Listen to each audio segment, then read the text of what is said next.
रियासत तेलंगाना में गुज़िश्ता 24 घंटों के दौरान कोरोना वायरस के 5,093 नए मामलात सामने आए हैं और गुज़िश्ता 24 घंटों के दौरान 15 अफराद की मौत वाक़ई हो गई। इसी तरह आदिलाबाद में 92 कोरोना वायरस के नए केसेस दर्ज हुए हैं। वहीं भद्रादरी कोत्तागुड़म में 84, जेएचएमसी में 743, जगतियाल में 223, जयशंकर भोपालपल्ली में 25, जोगुलांबा गढ़वाल में 31, कामारेड्डी में 232, करीमनगर में 149, खम्मम में 155, कुमरम भीम आसिफाबाद में 32, महबूबनगर में 168, महबूबाबाद में 57, मंचरियाल में 124, मेदक में 101, मेडचल मलकाजगिरी में 488, मुलुगु में 22, नागर कर्नूल में 101, नलगुंडा में 139, नारायणपेट में 25, निर्मल में 139, निजामाबाद में 367, पेद्दापल्ली में 79, राजन्ना सिरसिला में 106, रंगारेड्डी में 407, संगारेड्डी में 232, सिद्दीपेट में 117, सूर्यापेट में 88, विकाराबाद में 122, वनपर्ती में 86, वरंगल रूरल में 60, वरंगल अर्बन में 175 और यादाद्री भोंगिर में 80 कोरोना वायरस के केसेस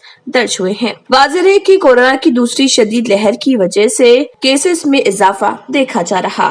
जर्मनटन हॉस्पिटल ऑर्थोपेडिक से मुताल्लिक हर मरीज यहाँ शिफायाब, इनाम याफ्ता। Doctor Mir Jawad Zar Khan, senior orthopaedic surgeon, advance operation theatre, ICU, digital x ray, laboratory, physiotherapy, pharmacy, sharing और प्राइवेट रूम्स, लेडी डॉक्टर्स और डॉक्टर अर्जुमन सुल्ताना गैनाकोलॉजिस्ट की खिदमात हासिल। वाजिबी फीस और मुकम्मल सहूलियात से हजारों मुतमईन। एम्बुलेंस से आरास्ता Germanton orthopaedic hospital, pillar number 150, Attapur, Hyderabad. अगर आपने हमारे चैनल को अभी तक सब्सक्राइब नहीं किया है तो यहाँ पर रेड कलर का सब्सक्राइब बटन दिख रहा है, उसे क्लिक करें और हमारे चैनल को सब्सक्राइब कीजिए और साथ ही साथ बेल आइकन को भी क्लिक कीजिए जिससे आपको ताज़ा अपडेट मिलती रहे।